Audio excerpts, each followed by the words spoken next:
Hi everyone, welcome to my channel. Today I finally got Gio here Hey. and I think a lot of you already knows Gio. Gio in the Philippines is his channel and I think a lot of them actually comes from your channel and Maybe. they subscribe to me. So thank you guys and I am so excited actually to have him in the hot seat. Thank So you. Gio, hi Gio. Hello. Which part of the US do you come from? Primarily Florida is where I grew up. When did you come to Philippines? I I visited in 2015 for a month in Davao, and I made another trip to Thailand that same year. And then in 2016, I landed a job in Cebu and I moved to Cebu. Okay. So how many years already 8 years. total? Eight 8 years, years. Yeah. guys. He's here 8 years. Yeah. And you were in which islands in the Philippines? Davao, Cebu, Davao, Cebu, Dumaguete, Dumaguete. kind of equal time in all three places, Okay. I guess. Yeah. All right. And what make you decide to settle here or stay here in Dumaguete? I kind of like the size of it, and I like how it's like almost like a central area where you can get to other islands really quickly and easily. And it has the nice beaches. It's got the mountains. It's just kind of a nice location. And of course, I met my wife here, so that helped with the decision, of course. Yeah. That's awesome. I like when you say like it's something that is like you can easily hop to Yeah. different islands. And yeah, but also Cebu, you can easily hop to different islands, but then it's farther than Siquijor, right? And Iloilo. Yeah, and also like Mindanao to Dipolog or Right. To so. Dipolog and all. So how are you here for 8 years? Like when did you know or how did you know? Right, I was like, when did you know that you're gonna retire in the Philippines? Well, I didn't initially retire here. I actually landed a job. I was working at a big Ah, English school. And honestly, if I'm being honest, I was trying to get to Thailand or Vietnam. I was okay. more excited about working because I was looking for a job and it was better paying. Mm, And somebody told me about a job here in Cebu, and so I applied, and the salary was pretty good. It was a Japanese company, okay. and I did 3 Skype interviews, and I was hired. And a couple months later, I was on my way to Cebu. So, May yeah, we know what kind of job it is? Because I also know that a lot of people or a lot of foreigners actually, that's one of the, how to say this, challenge yeah, is to find a job when they come here or to have some kind of income. May right. we know what kind of job it is and was it, how to say this, does it compensate for your cost of living during that time? Yeah, I mean, it was almost like I was just in the right place at the right time, and because they don't really hire foreigners there, they hired one Westerner to train the Oh, Filipino teachers in like American pronunciation. I was helping write curriculum, and they were covering the work visa. Um, they covered transportation, wow. food, housing allowance, and a trip back to the U.S. once a year. So, You and got lucky. I got very lucky because they were paying me a Western salary because it was a Japanese company, and I think they knew that I wasn't going to work for 300 pesos per day. So yeah, I Yeah. just got Yeah, lucky, I guess. Yeah, yeah, that was really good. That was really luck because yeah, yeah, it's really a challenge here to get a job it is. because especially now that there's a particular like rule in the tourism industry, like the Filipino company has to, if they're going to hire someone, Hmm. a foreigner, they Yeah, have to, how to say this, they sponsored. no, they have to really tell the tourism industry or the immigration Oh yeah, why. You know, why are you yes. hiring or why are you for the working visa to Hmm. work for that particular? For example, I am a diving company and Yeah, I will hire you for a dive instructor. The immigration will ask you like why right. you? So I mean, for me, my position, I had an interview at DOLE, which is Department of Labor Employment, I think, unemployment, yes. and also immigration. And basically, they really don't want you working here because you're a foreigner. They Oh my don't God. they don't want to give you a job if it's taking a job from a Filipino, Okay. which is understandable because there's not a lot of jobs here. But with my position, I was teaching American pronunciation and There you English go. grammar, and the school made a pretty strong case that they need a native English speaker, Okay. and that's how I got lucky. But otherwise, if you're just trying to get a regular job, no, it's very hard. Yeah, it is very hard. Yeah. That's really a fact here in the Philippines. So, what about your adjustment? Can you tell us at least the top three things or top two things that you feel like was the hardest adjustment when you are here in the Philippines? I guess one of the biggest challenges for me was organization.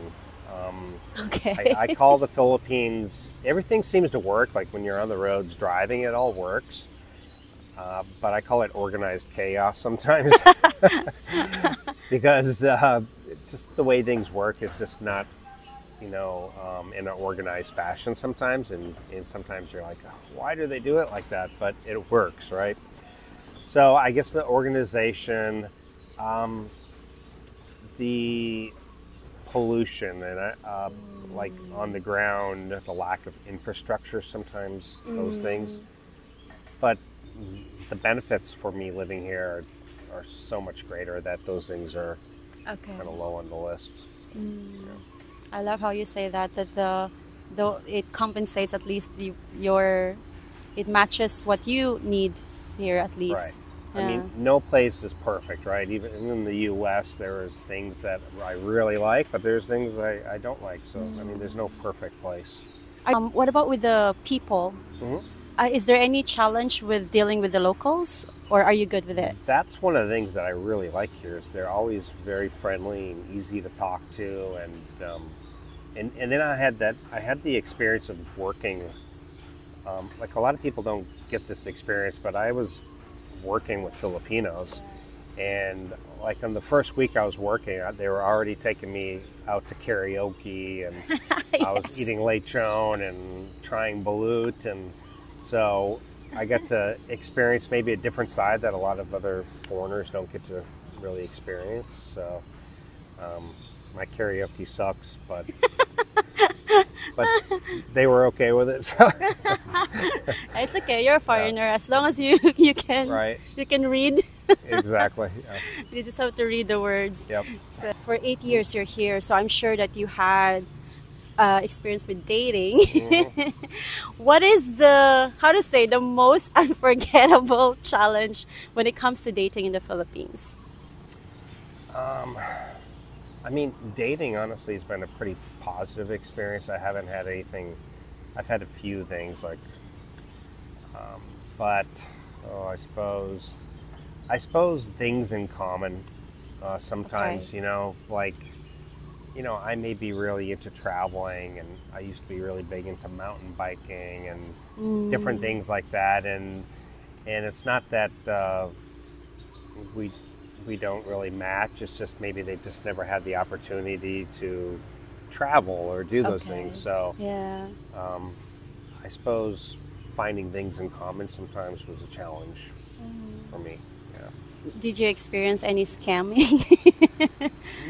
Nothing like it's nothing high level scams, but other than hey, my relative's sick and I don't have enough money to eat. Okay. I need a new phone. My phone Okay. broke. Send me a fake picture of a broke phone.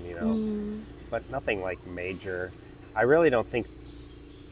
I always tell the guys, you can't be scammed unless you want to be scammed. Okay. It, I like that. it's most of the guys are just making bad decisions, in my opinion. So. People that are coming here to the Philippines to experience Philippines, what is your top advice for them? Don't be sold on one place immediately. Like if maybe you watch vlogs and you decide, okay, Cebu sounds like a good place. Don't jump into a long-term lease and buy a motorbike and hop into an instant relationship right away. I mean, make sure you like the Philippines or you like the city, because if you kind of slow everything down and don't commit to anything long-term immediately, then if you don't like it, you could at least maybe go try out Iloilo or some other place. So don't commit to anything until you know for sure you like it. What about specifically dating? What top advice can you give? A specific top advice for Oh. those people that are trying to like come here and look for their Filipino partner? Same type of thing, really. Just kind of slow down and, you know, don't rush into anything. I think a lot of guys will come out here and, you know, you get a 65-year-old who's dating a girl who's, I don't know, 35, and they're not used to that.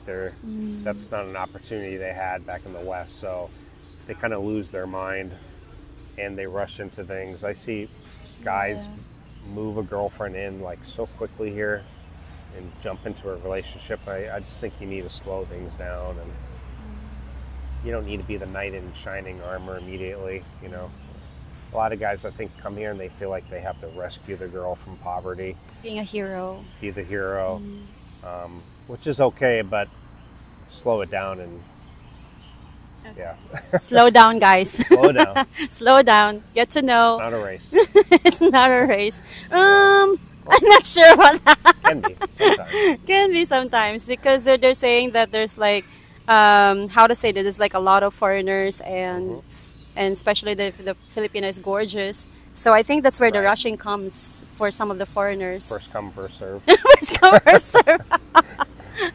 But it depends, I suppose, where you're at. If you're in Dumaguete, there's going to be a lot more competition. If you're going to, I don't know, Mindanao, well, there's probably not a lot of foreigners going there. So, Okay, that's a good point. yeah.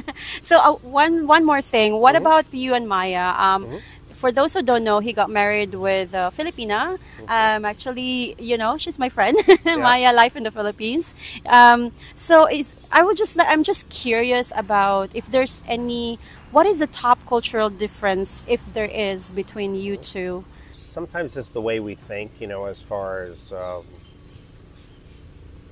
way we handle things. Like, you know, there's Tampo, which Maya really doesn't do so much. There's things like maybe she doesn't understand your sarcasm. Okay, But honestly, we mesh pretty well. that's but, good. You know, and now Maya's really well traveled as well, so we're kind of on the same Yeah. So I think I used to annoy Maya. I would say things like, oh, in the U.S. we do this. Oh, in Vietnam they did it like this. And now I hear Maya saying the same thing. Oh, in Japan they do it like this. Yeah. Just earlier, like she was Yeah. like in this and this and this. So Yeah, that's really good. It's you both are actually an inspiration to a lot of people because it's not usual to, you know, see a happy couple like really blend well. And off cam I see them both. They're amazing. So yeah, you're an inspiration to a lot of us. just the secret is, you know, keep her well fed and happy and Yeah. Keep her well fed. Don't make her fat. not make her fat, but just enough to keep her happy. All right. So thank you so much, guys. If you have any questions to Gio, you can comment down or you can hop onto his channel, Gio in the Philippines. I'm really so much grateful for your time and energy and wisdom that you have shared in my channel. So for those who have not yet subscribed also, if you like my vibe, please subscribe. Thank you so much, guys. Thank you, Gio. Welcome. Have a lovely day and night wherever you are in the planet. Bye-bye.